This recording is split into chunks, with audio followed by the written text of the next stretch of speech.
Hey everybody, it's Sean Gibbons from the Communications Network. Welcome to Wednesday, a pretty momentous day for all of us. You are here probably because you're participating in V Plus, and you are expecting in very short order to hear from Marissa Kaiser, our friend from KC Family Programs, and Nat Kendall-Taylor, the CEO of Frameworks Institute. We're going to be talking about systems change, which may be very much on the minds, and it's certainly for a lot of you the work that you do. And we're going to talk about how you talk about systems change, or how the research, social science and communications research tells us how you might be most effective doing that work. But before we do that, because a big piece of our purpose at V Plus is to come into community, to gather each other and support one another. Boy, if there's a day for that, today might be that day for many of us as we're quickly paying attention or refreshing our phones or whatever device you may have. So why don't we do something that we made a little bit of a habit for ourselves, and go ahead and say hello to one another. And let's do that by going into the chat. You should see that down at the bottom of your screen with your finger or your cursor, whatever you use to manipulate that. Why don't you go ahead, and you should be seeing the opportunity in the chat when you open it. You'll either see something that says all panelists and attendees or everyone. And if you would, go ahead just now and add your name, where you're coming in from, and then this idea that we've borrowed from Professor Brene Brown down at the University of Houston, the two-word check-in. So in 2 words, and maybe you got more than that, but in 2 words, how are you doing just now? And I'll go ahead and make an example of what this might look like. Hi, it's Sean, exhausted and hopeful. And Susan, something's in, and Susan, I'm not sure where you're coming in from, but dispirited and exhausted. Yeah, I don't know about you, Susan. I was up till 3 a.m. looking at the web, and only at 3 o'clock in the morning I realized, wait a minute, this is not going to get sorted out tonight. Karen, heart sick 2 times over. Ellen, bewildered. Liz in DC, wiped out and hopeful. Nat, our good buddy, breath holding. Yeah, you're a swimmer, or at least you used to be, my friend. I know you can hold it for a while, but you may want to hold it for too long. Gina, weary but refusing to be hopeless, right? Jade, how are you? Vulnerable and optimistic. Good way to be. Not the well, the vulnerable part's always a good way to be. You learn more and you find more that way, but the optimistic part I'm all about, Jade. Lots of you. So let's go ahead, continue to be in community and chit-chatting with one another. And if you see somebody who's struggling a little bit, let's support them right now, okay? Because that's what the chat's for.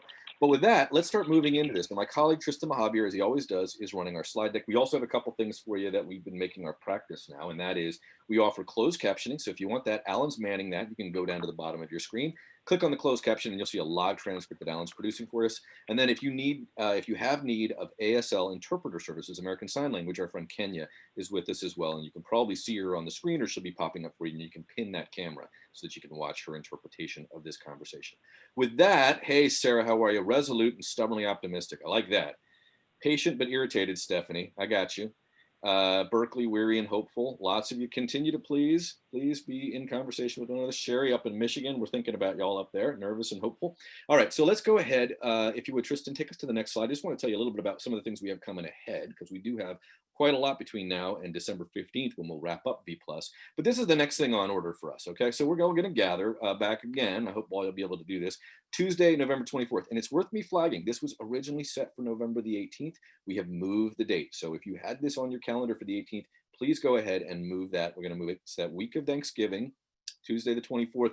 Our friend David Brotherton is going to be leading a really fascinating conversation about how journalism, specifically nonprofit journalism, is evolving. And we're going to hear from some of these fantastic folks that you see listed before you.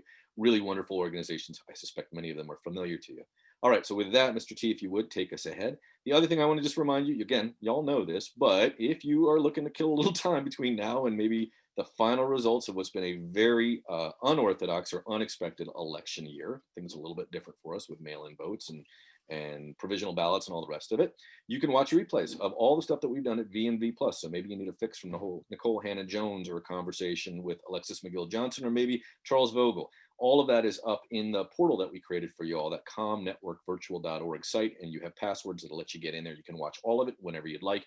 And over time, we're going to be making all that publicly available, or at least most of it available on YouTube. So please do avail yourselves of that if you're looking for something to distract yourself. All right, so with that, I think, Mr. T, if you'll go to the next slide, I get to now introduce our friend and colleague, Nat, and also our friend and colleague, Marissa. they're going to get into it now. So let me get out of the way, and I'm going to pass it to my friend Marissa, who's out in Seattle. It's got a couple little people in the background who I believe are occupied for the next hour, but possibly you'll see a little human, because you know what? It's 2020, and that's just how we roll. So grateful to Marissa for making the time for all of this, and to Nat as well, who'll be along in just a quick second. Let me get out of your way. Gang, why don't you take it away? Thank you so much, Sean. And I'm laughing because I sent out my calendar link to my colleagues at KC Family Programs. And so I see a lot of Marissa Kaisers on the screen. So hello, Marissa, all over the place. Hello, Nat. Hello, everyone else around this great nation. What a crazy day we're in the midst of. And I think it's going to be a little bit of a road ahead. So here's the deal. I'm calling in from Seattle, Washington. Nat's on the other side of the nation, and I think we're going to have an interesting conversation to try to bring us together for a longer term vision, get ourselves out of the heat of the moment, and really talk about what is systems change, and how can we look at systems change. This is positive work that we're in. So like I said, I'm calling in from Seattle, Washington. It's a quintessential Seattle day, about 60 degrees and raining. It's also a quintessential COVID day where my husband and children are in the other room and trying to work in online school. I have a dog at my feet. Yeah, I'm excited to chat with you, Nat. I'll tell you a little bit about me, and then we all know why we're here to listen to you, Nat. You've been part of ComNet for so long. You and Sean wrote some Stanford Social Innovation Review articles. You've participated in a lot of ComNet. My first ComNet was last year. And I joined KC Family Programs just a little bit before that ComNet. Before that, I was at the Bezos Family Foundation. So shout out to any of my Bezos Family Foundation colleagues. Shout out to my KC Family Programs colleagues.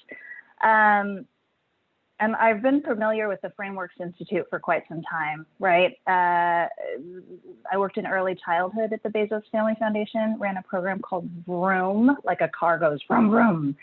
And the concept of brain architecture is something that you really helped the entire field articulate and frame for the world.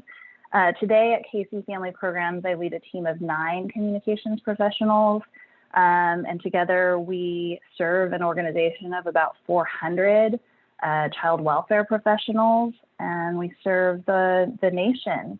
Originally, we were founded with the goal of how do we demonstrate quality foster care, and realized in the early aughts that it's not really about quality foster care, because this is a system that doesn't serve foster kids particularly well. In fact, it's a system that pours more and more children into the system.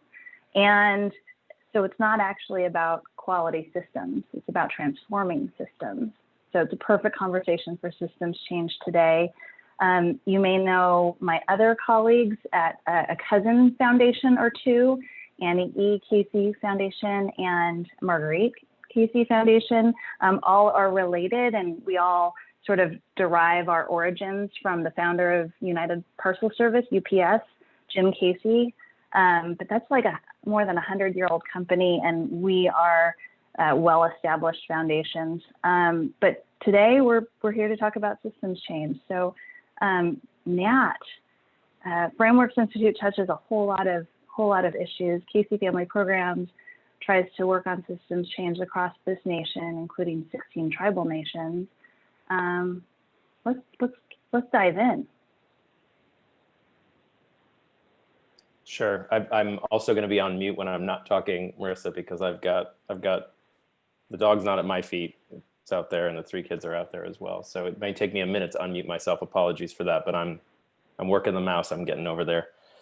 So I'll do just a super quick introduction, and then we can jump right in and talk about systems and kind of what we mean by systems and systems change, and then kind of get into a communications perspective on that issue and talk together about why it is so hard to talk about systems and how we might be able to to learn from the science of communications to do that better. And I guess my value and my perspective coming into this conversation is what I hope it is every time, which is an effort to try to be helpful to people like you, Marissa, who are working at foundations, or people who are working on communicating about social issues, to try to take the work that we do at Frameworks and the work that I've done on culture and communications and bring it into the work that you all do in a way that's hopefully helpful. And I guess there's a secondary goal, or I don't know if it's a value today, which is diversionary. Like, I hope we can be a diversion for people as they're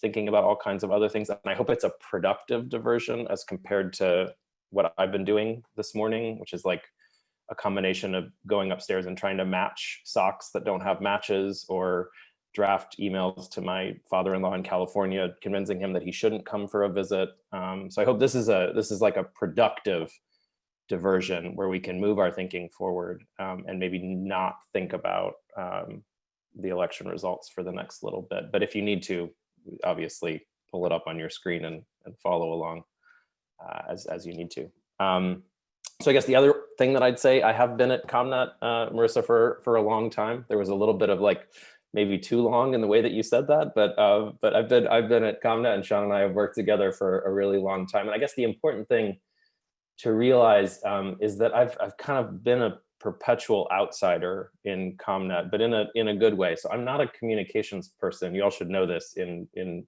efforts, or at full disclosure here, that I'm not a communications person by training. I'm a social scientist. I'm an anthropologist. And I study how people think deeply about social issues, and then how the way that we present information on those social issues affects that thinking. So you all should realize that like, you all are the experts in communication, and I'm coming from the outside trying to take something that maybe isn't frequently brought into conversations about communications into, again, with the hope of being helpful with that addition of adding some value. I mean, I'll say that as part of my introduction, right? Your outside approach and the research-based collaboration between anthropologists, linguists, social scientists really have benefited me in my career. And there's a gazillion things that we could talk about. I'm sure, we've tread this ground before, but really from that research-based perspective, we thought we'd cover, 3 questions today. And I, by the way, am excited to get deeper in. I think it's going to take us a few minutes to get the noise out of our brains. But I hope we can do that and talk about why system change is, why does system change matter? Why is systems change so hard? And what we've learned about systems change, and walk away with, some maybe tips, tricks, thoughts on the longer term, beyond this week, beyond this 4-year cycle, beyond the last 4-year cycle, and really think about how to make a positive impact in our world with a communications orientation, because I think that's why we're all here.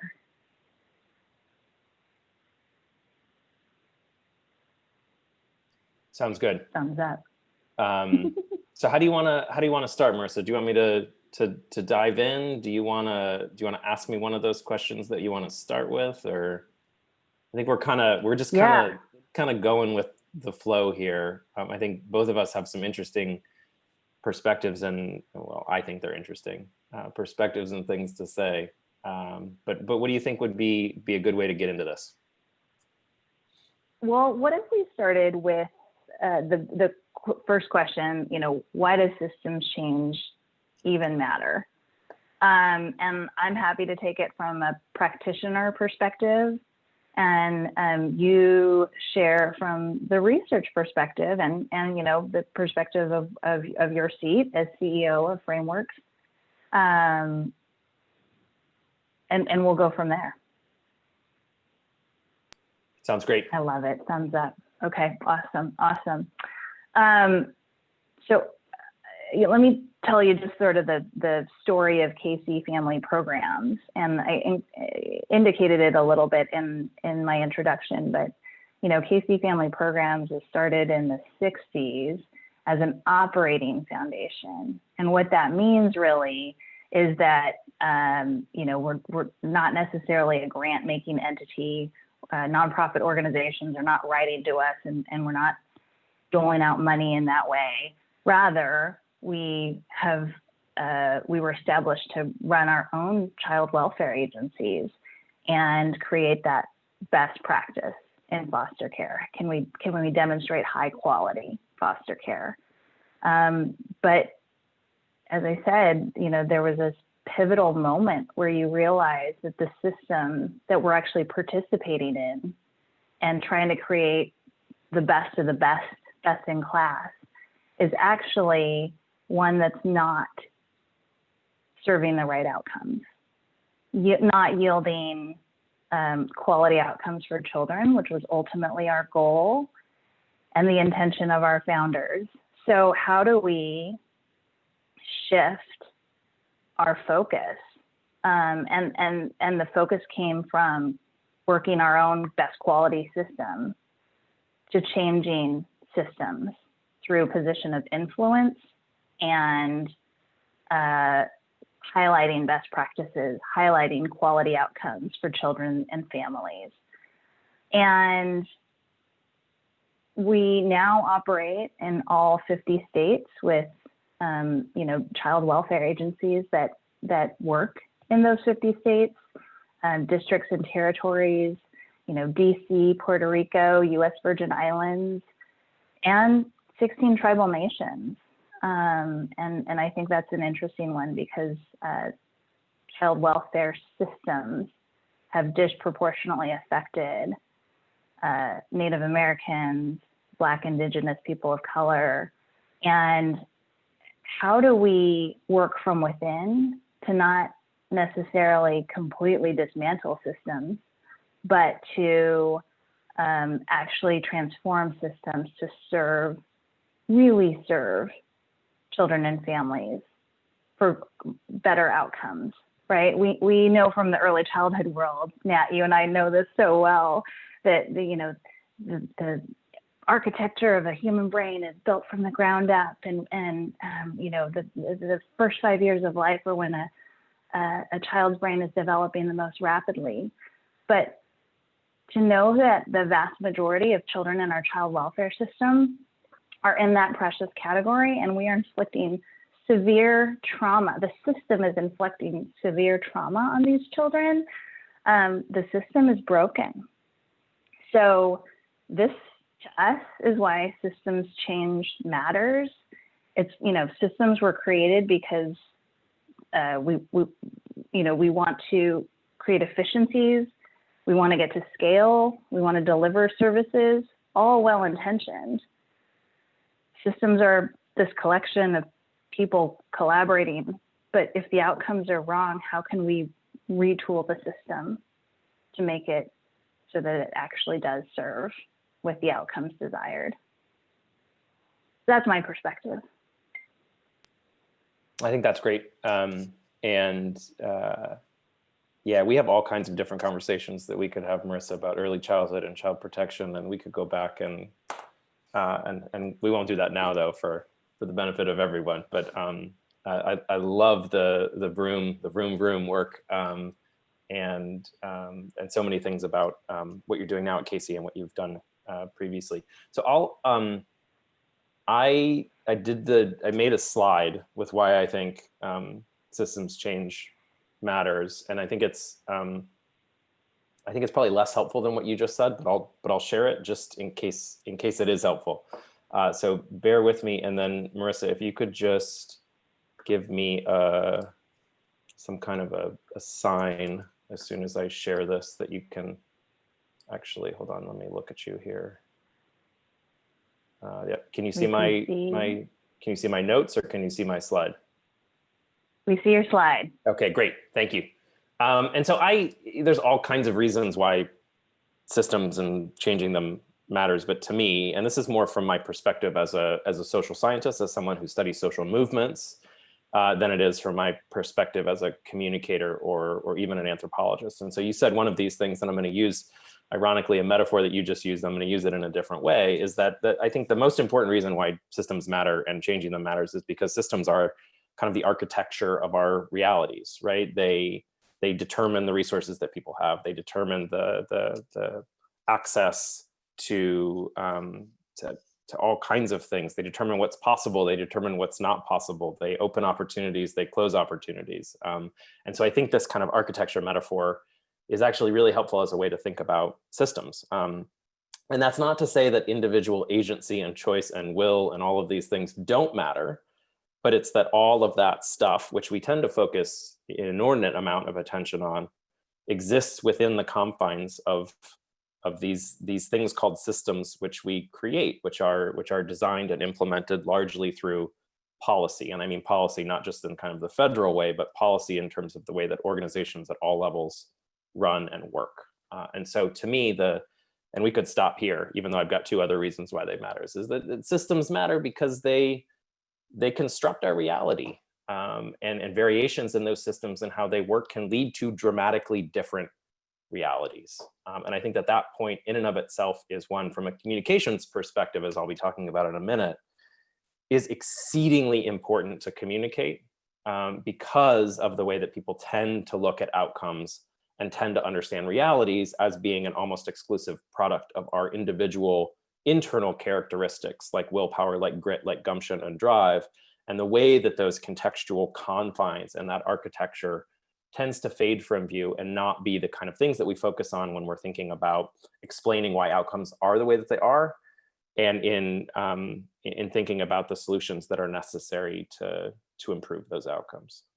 The second reason why I'm into systems and systems change is because they have this incredible durability and inertia, right? Once something is articulated in a system, it has this both unbelievably negative and depressing, but also silver lining hopeful effect of continuing and being actually really hard to change, right? And so I say this kind of cloud that hangs over our head, I think we're looking right now at the effect of, and focused on the effect of systems that were designed a long time ago that are exceedingly difficult to change, even in some like subtle degree of recalibration, right? So that's like heavy, right? I mean, it's another reason why systems matter. But the silver lining in that, or the more optimistic angle, is that, wow, if we can change some of these systems to construct different architectures of reality, we can harness, or we can take advantage of some of that durability, of some of that persistence, of some of that inertia that systems and changing them creates. And so I think that that's a reason why they matter. And I guess relatedly, but using at least a different icon for my third reason, is that systems and culture are integrally related, right? So you can change culture and how people think about issues, racial justice, racial inequities, in a way that puts pressure on systems to change.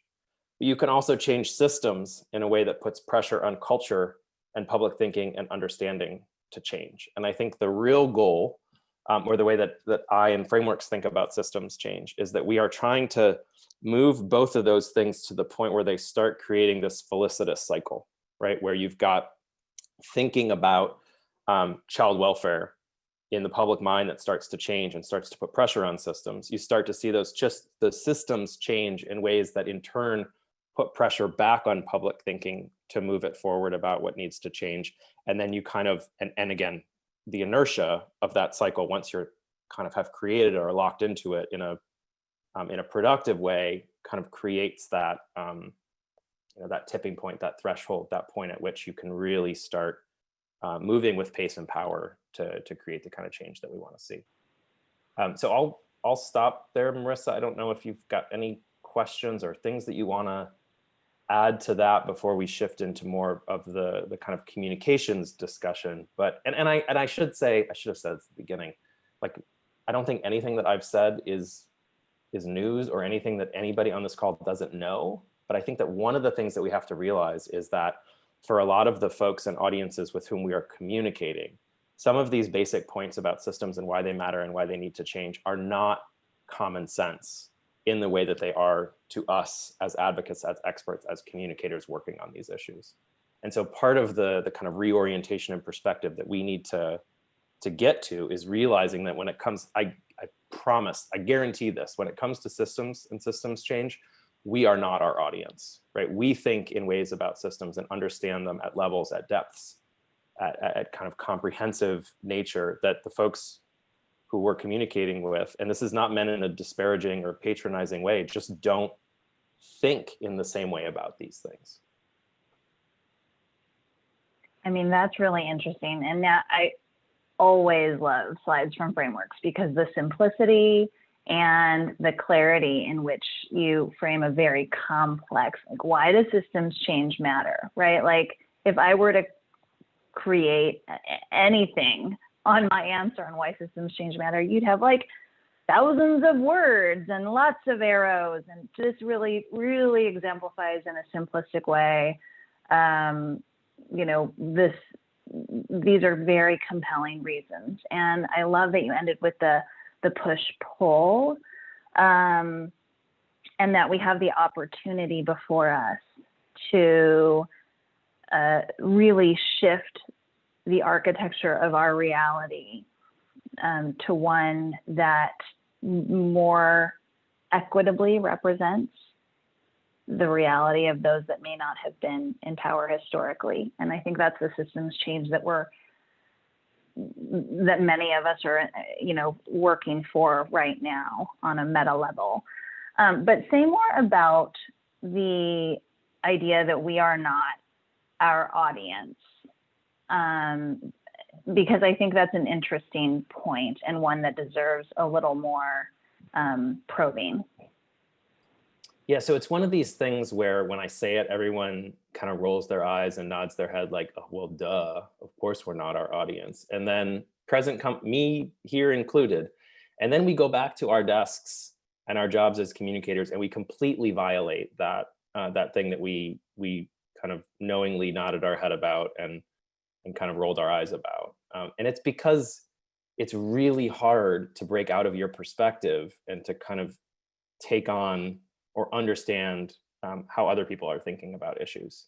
And so I'll talk about this on systems change in a second, probably in reference to the next question. But so you come from a world of early childhood where these kinds of things abound, right? So I work with a lot of developmental scientists and have for a long time. And this mistake is it's perpetual in amongst developmental scientists. So they'll be talking about executive function or epigenetics or the microbiome, and they assume that they can literally go out with those messages to people who are not developmental scientists, and people will just in stride get what they're talking about. And so a lot of the work that I do with developmental scientists is not rocket science, it's not developmental science, it's just getting people to have some sensibility of perspective that the things that you eat and sleep and breathe every day, all day, and have for the last 25 years make you an expert, right? They make you not normal in some ways. And so when you're thinking about kind of communicating that body of expertise, one of your initial perspectives needs to be understanding how the folks you're communicating with think about those issues. And in so doing, realizing that they don't come equipped with all of the same kind of disciplinary perspectives and understandings that you do, and that's true of non-scientific, of kind of non-hard science disciplines as well. So when you talk about criminal justice or immigration or addiction, these same things happen. You have people who are in fields who come there because they're passionate about the issue, and then when they're there, they develop deep expertise about it. And having those people realize that to communicate their issue to folks who are not deep issue experts requires kind of some perspective taking about how people are equipped to understand issues and the level at which you need to communicate. And I don't think that's about simplifying. I actually think it's about communicating complexity. So I think there's a difference between those two things. And I think this is, become interesting and important when we start talking about systems. So I think the task of communicating of systems is not to simplify them and water them down to the point where they're not as powerful to the folks we're communicating with as they are to us, but rather find kind of coherent and sticky ways of communicating that complexity in ways that people can begin to kind of take on and understand. Oh, I so appreciate that. And, you know, that there is the word audience to be called out, right? A deeper understanding, a greater perspective of the audience in front of us versus the audience we want to bring to the table is something really interesting. So, you know, I think you've alluded to this through a couple of the questions I asked. And by the way, I get to ask some questions, but for anyone on the call, you know, submit your questions in the Q&A, submit your questions in the chat. We are definitely leaning in and happy to articulate your questions out loud for this conversation. But yes, why do systems change matter? But you talked about this, why is systems change so hard? And I think, you know, it's a tough nut to crack, the next question. Yeah, it's like we planned this because the next question is the next slide. It's amazing when this stuff works out this way. And miraculous. so everything we've talked about so far is stuff that I would say, like, I've thought about a lot, but I'm, you know, slightly more than just a casual observer of. And I think now we're getting into the stuff where I've thought a lot about this, and I've worked a lot on this. And I think I have something that's maybe helpful to say on this, more helpful than the things that you already knew on the last slide.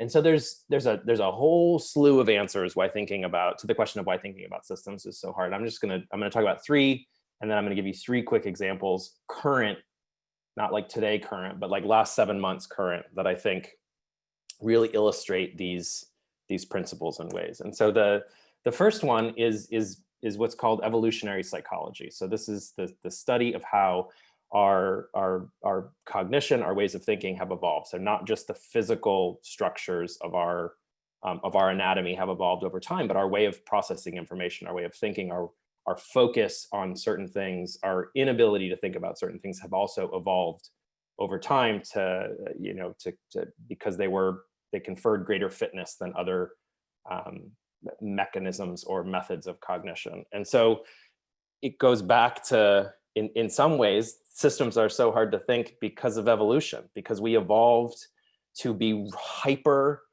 attentive and focused at individual level things, right?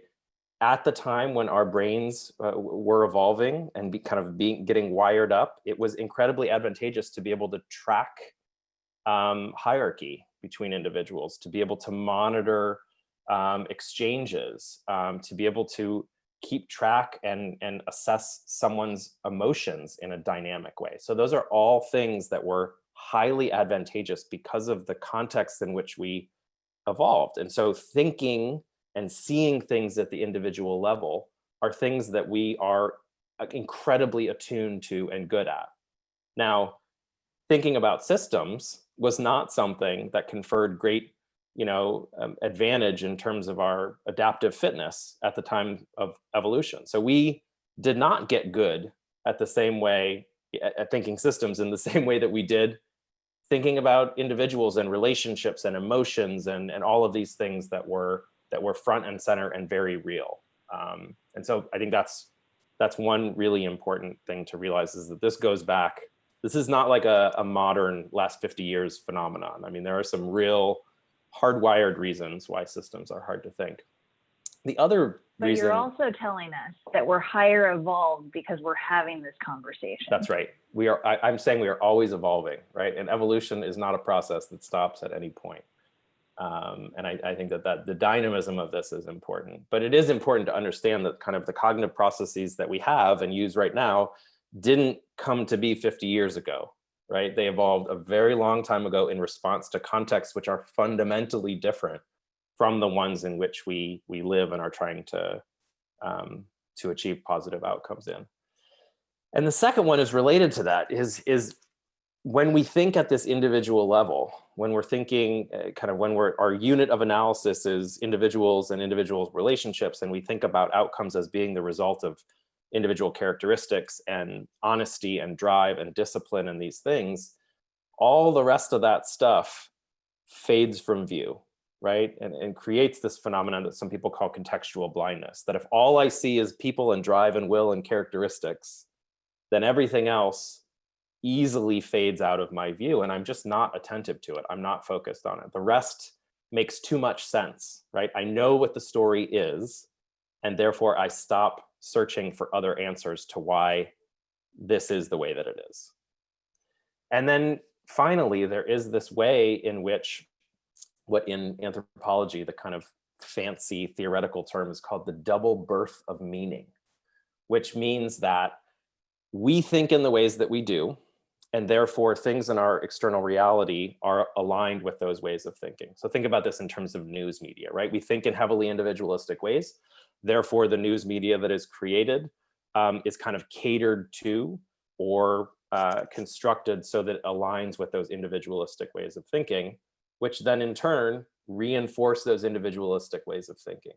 So as compared to the felicitous cycle that we were talking about a second ago, this is a less than felicitous cycle, right? This is, we think in individual terms, we are reminded continually of stories about individualistic terms. Therefore, we think in individualistic terms. Therefore, we are reminded, and you see the kind of repetitive cyclical nature of that. So these are three reasons, and there are other ones, both cultural and psychological, why thinking in systems is so hard for us to do, why communicating about systems and systems change is so hard. And I think three really, to me, relevant examples of this are, first of all, the way in which we are responding to incidents of and discussions of racism. And so when you see these discussions of racism and police violence, it's incredible to look at the way that those discussions unfold, right? So people may say systemic racism, but it immediately goes to focus on individuals and kind of the evil dark hearts of a few. This is kind of what's called bad apples thinking. So we think about racism in these interpersonal terms, in part because we are evolved to think in interpersonal terms. And it's amazing to see how discussions, even that start with that term systemic racism, actually don't focus on systems at all, right? They're about punishing that bad cop, and certainly that may be warranted.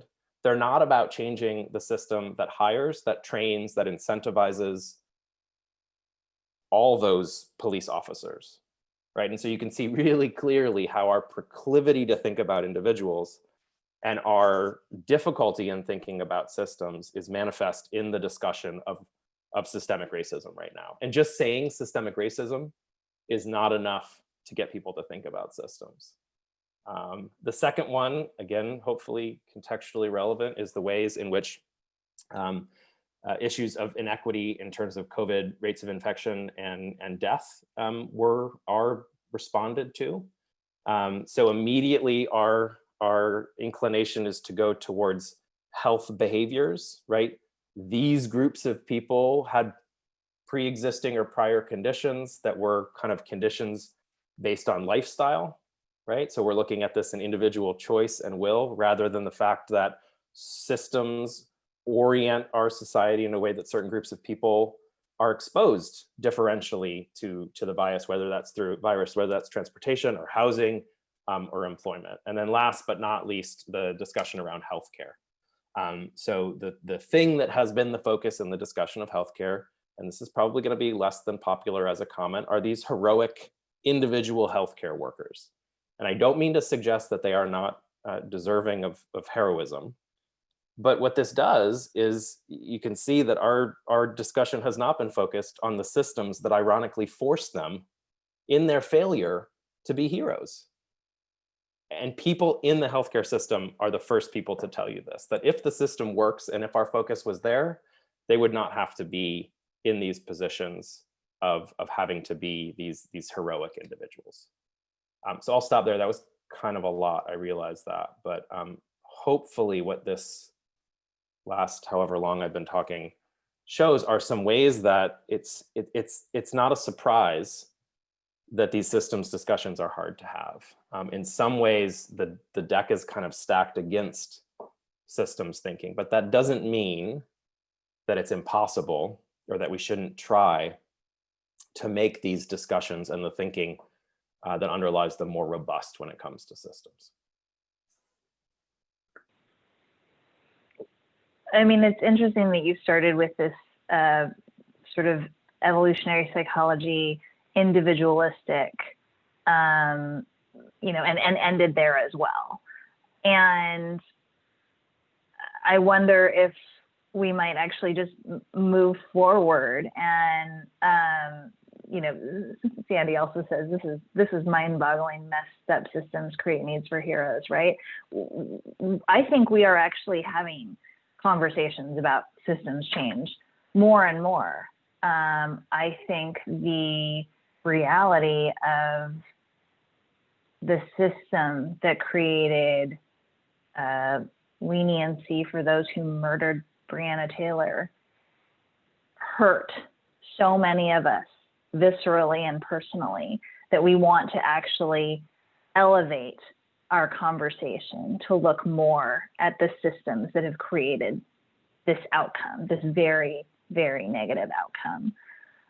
What if we moved on and talked about, you know, what are some examples of systems change, and realizing that this is actually not a big behemoth beast that cannot be moved. It moves slowly because it is a Titanic-sized ship, but it can be moved, and an iceberg can take it down.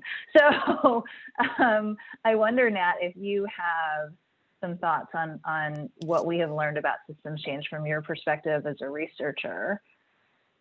Yep, I do. And there's so many important things in what you just said. I'm going to fight my inclination to try to dig into them and talk more about them. I just think the Breonna Taylor one, and when it comes to police violence, this difficulty in thinking about systems is just so apparent. So think about whether it's George Floyd or Breonna Taylor, whatever, our proclivity is to focus on those individual police officers, and it's not to focus on the systems that incentivize certain actions and behaviors and that yield the events that we see. And now that's not to say that individuals are not responsible, but it is to say that when we focus solely on individuals, we become, it's that contextual blindness. We become kind of blind to the systems that those individuals are embedded in. And so I'll talk quickly about the kind of the things that we can do part. But I also want to say, Marissa, when you say that these things are shifting, so we have a piece of research that's been going on since April in which we've been asking that question. So is individualistic and systems thinking changing in response to whether it's COVID or the protests for racial justice?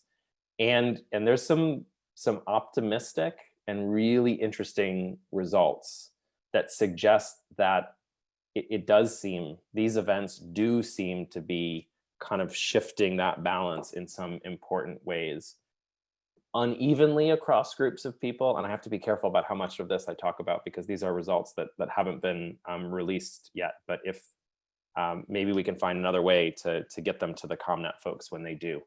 But I think you're onto something, Marissa, that there seems to be some evidence is actually happening. So the what can we do? I think the first and most important thing is that when it comes to systems, we can't just tell people that they are important. We can't just say that they need to be changed, but rather we need to show people what they are and how they change. So this is basically advocating for what we call an explanatory approach. So it's not enough just to say systems change 500,000 times. You need to kind of come behind that with some unpacking, some explanation of what it looks like. And so we've done really interesting work around neighborhood segregation, around the way that poverty and structural racism leads to concentrations of poverty in residential areas, and found that just making that claim, asserting that structural racism leads to these patterns of concentrated poverty did not move people's thinking in any significant way. But merely offering 2 additional sentences of explanation, evoking the practice of redlining, for example, led to dramatic increases in the degree to which people could recognize and see systems and support the kinds of policies that didn't fix people, but fixed systems. And so explanation is incredibly important. And I don't want to, the second one is one that I think we're really positioned well to do, which is examples. This is not IT, this is it. Like examples are it. Like, we need to be using examples. There are a ton of them right now. I think child protection and family justice is one of them, where we need to actually show people with examples what systemic racism looks like, right? We need to have examples, whether that's housing, whether that's child protection, whether that's policing in schools. We need to have concrete examples that we can roll out and show, this is what systemic racism is. This is how it works. This is what it does. And this is what we need to do about it. You, Marissa, have talked a little bit about some of the metaphor work that's been part of our early childhood work, but I think metaphors matter greatly when it comes to communicating complexity. Again, not simplifying, but communicating the complexity of systems. We've done some work in criminal justice where individual thinking is incredibly dominant. People reason about crime and justice from heavily individualistic perspectives, that crime is a decision that people make when they weigh the benefits and costs of an action, and that merely having a metaphor that kind of individuals exist in a maze, and that the criminal justice system is actually like a maze that is constructed in different ways for different people, reminds people of that architecture of the system, which bounds and conscribes behaviors and decisions. So a quick metaphor is incredibly powerful in getting people to kind of think in a more systemically nuanced way about issues. I think it's really important when we talk about systems, not just to talk about how broken they are, but rather to talk about what happens when we fix them. So we've done really interesting work on racial equity in public schools and in community schools. And that research shows incredibly powerfully that when you are able to frame from an aspirational vision of what happens when we change systems, rather than focusing on how deeply, utterly, and completely broken they are, you get dramatically different results in terms of where people are able to go. And then there's just a couple of things that I think are important for us to look out for. And the first one is another way of saying, don't assume you are your audience, which is, we need to watch out for the wonky wonk wonk kind of systems, technical, social movements kind of language that we tend to use inside with other people working on social and systems change. We need to describe what those words mean rather than to rely on them. One of the things that I think is the most interesting is the need to balance our systems discussions. So we can't just talk about systems, right? If we just talk about systems, guess what happens? People become incredibly fatalistic about our ability to do anything about it, right? So I can get you to see that there is a criminal justice system, but as I get you to see that, you actually become less convinced that there is anything that we can do about it. So our conversations need to constantly be aware of balancing a systems discussion with the idea that there are things that people can do to change them, that they were designed, that they can be redesigned. And then related to that, lastly, finally, is that there is a tendency when we talk about systems that they get very depersonalized, that they become these kind of structural, things without people in them. And I think it's incredibly important that we always make clear that systems were designed by people, they can be redesigned by people, they affect people. And so systems discussions without people in them, I think are things to watch out for. And I'll stop there. This is great. There's a couple of questions that have come in the Q&A. And so I'm going to work backwards, and we'll kind of start where we are and then retrace where we've been. Let's see here. when we're talking about a focus on an individual and how that is reinforced, are we looking specifically at narrative celebration of individualism in the U.S.? And I think this is, you know, I love frameworks articulation that, you know, a frame is really cultural in context. And so I ascribe a very individualistic quality to the American culture, right? Pull yourself up from your bootstraps.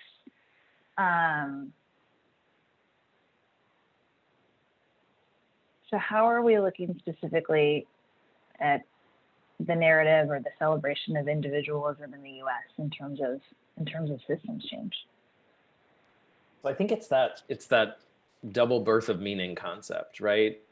It's the way in which it's an incredibly interesting analysis to do. Pick a social issue and do an informal analysis of the media that you would be exposed to on that issue if you were a member of the general public. And the answer, spoiler alert, is that it's incredibly individualistic. So whether it's addiction or criminal justice, if you were an alien from another planet and you were dropped into the United States, you would walk away from that media diet thinking that this is an individual problem. It's caused by individual choice and behavior, and thus it's solved through better individual choice and behavior.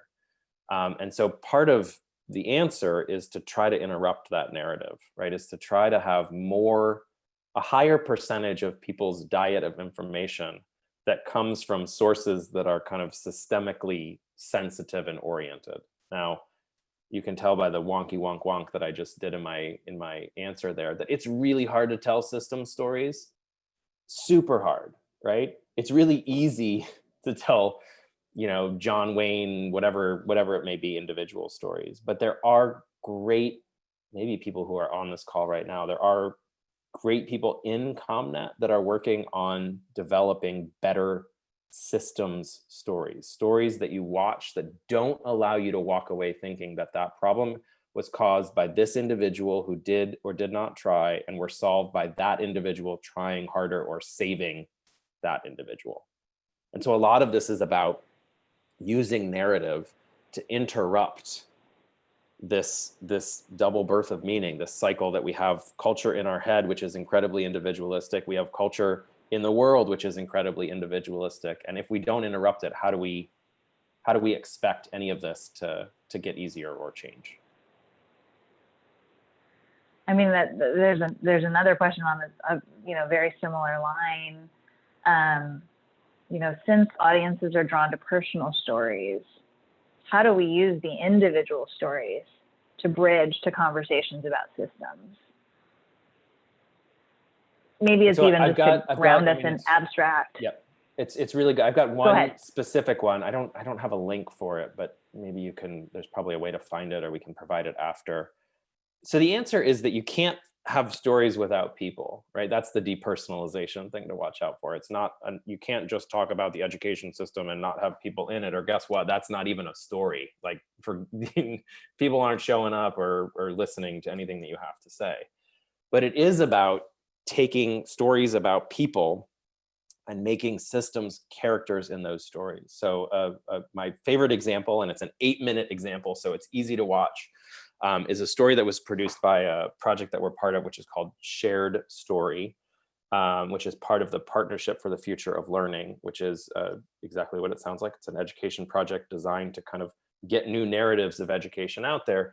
Produced a piece called Kings and Queens, and it's the story of one woman in Chicago, and how kind of local schools have atrophied in her community, in her neighborhood, and the effect that that has had on actual people, right? And so the system is a undeniable character in that story. And what it does is it provides kind of the antidote to all the Dangerous Minds and all these other movies about education that are so kind of individual bootstraps, heroes focused.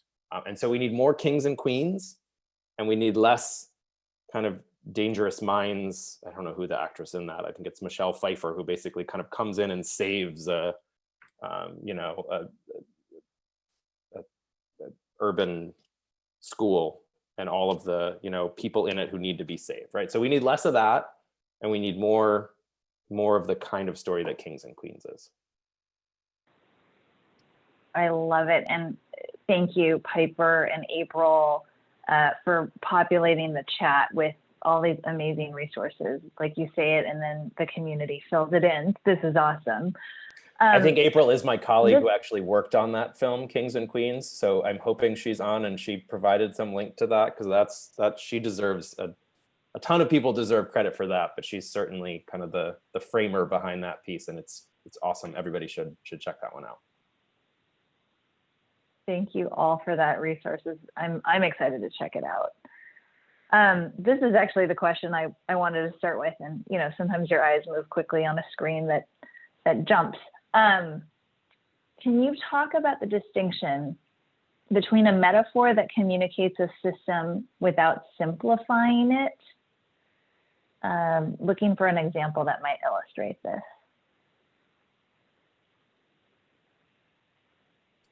Yeah, it's a good one. And so I think so another way of looking at the kind of simplification versus communicating complexity is that we never want our metaphor to lead people in a direction that is discrepant or off from our social analysis of the situation, right? So there are ways that we can kind of maybe get people to do certain things with metaphors, get them to be afraid, get them to donate money.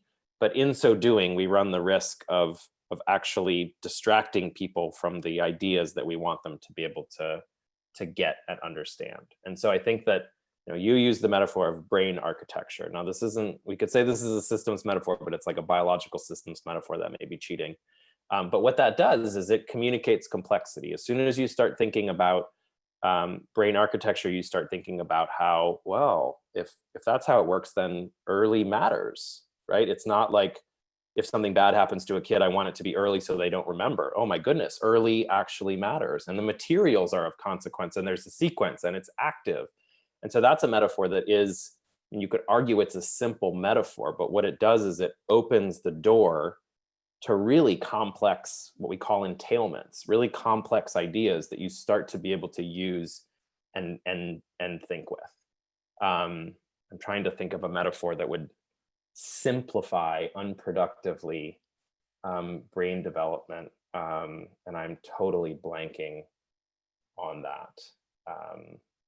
But I'll think, and if I come up with something, I'll tell you. But brain architecture is the example of a metaphor that communicates complexity rather than kind of unproductively simplifies a complex issue. Right. I mean, other metaphors I've heard in terms of early childhood is the idea of getting dressed. But it is interesting that we really love brain architecture because it does require, there is a complexity conveyed, and it's not just like putting on your pants, putting on your undergarments before you put on your pants. And there's a little bit less of the individualistic perspective of a young child learns to get dressed fairly early, but when you talk about architecture, it's a lot more complex, and it involves more than just the individual. Guys, So I've got one. Okay, go. Unproductively simple metaphor for brain development would be comparing a child to a plant, right? That may get you part of what you're trying to communicate, that like it takes someone who waters the thing, but what it does is it boils out all of the dynamic nature that's necessary between a child and a caregiver and creates a passive understanding of that. So that is an unproductively simple metaphor to use for something that requires complexity. I love it. And we'll think about productive metaphors for the systems in which we operate in order to have systems change.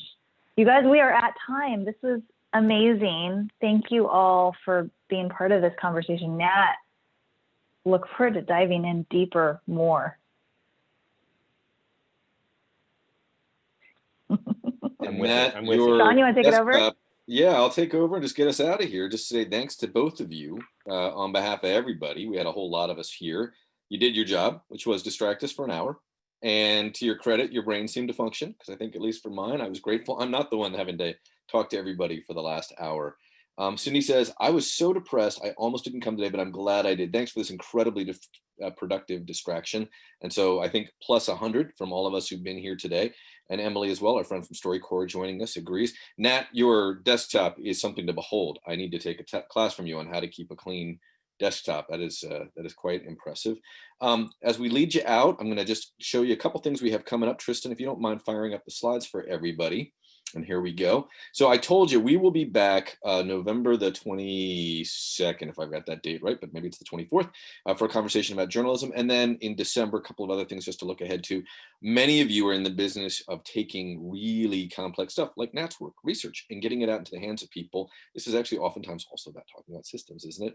But we're going to have a conversation with folks who make it their job, right? Folks at NORC at the University of Chicago, and you can see the other wonderful folks here. They will be with us in early December. And then Tristan, if you'll take us ahead, we will have Kevin Hunn, one of the people who created Creative Mornings, talking to us about another kind of system create, which is creating a community and what's required to do and do that in a way that's really smart and effective. Hopefully we've been helping to do that for y'all through V+, but obviously that's a piece of work that we all do in communications, because one of the things we know, and I think Nat would probably nod and Marissa would too, is if you want to communicate with somebody, one of the preconditions is a level of trust or a sense of integrity, that communication moves at the speed of trust. And there's a reason why the word community and communication come from the same Latin root. So we're going to talk about a little bit about that with Kevin. And then Tristan, if you would, I think there might be one more that we wanted to show everybody. Oh, this is just a snazzy video to make everybody feel good on what is a little bit of a hazy day for many of us, whether that's from lack of sleep or anxiety and anticipation of the results of a political election. One thing that's for certain, the work you all do matters a whole hell of a lot, and you are going to continue to do that work regardless of who or what is sitting in a particular chair. That is the great charge and responsibility and service that we offer to folks, is the work that we do is sitting in sort of what we call deep time.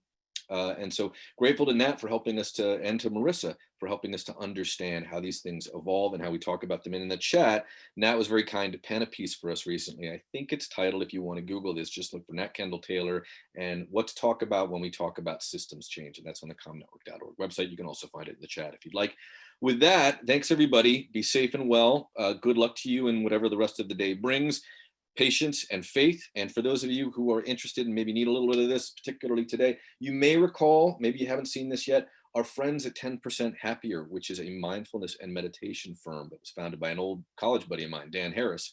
They offered us all free subscriptions. If you're part of V+, you are eligible for a free subscription to their app. And if you're somebody who does a meditation or a mindfulness practice, today might be a good day to sit back and give yourself even 5 minutes. I find is really restorative, speaking for myself, but that's available to you if you'd like. Just check the email that we probably sent to you here to join us, and you'll see the link that will take you so you can get a year-long subscription for free. And with that, everybody, thanks, Nat. Thank you, Marissa. You both are awesome. Tristan, for all of the help. Carrie as well. We'll be back and we'll see y'all soon. In the meantime, if you need anything at all, you've got a community. We're all going to be here to support you if you need anything. I know it's a little bit of a struggle, but that's what friends are for. So reach out if you need anything. All right, gang, be safe and well. Talk to you soon. Cheers.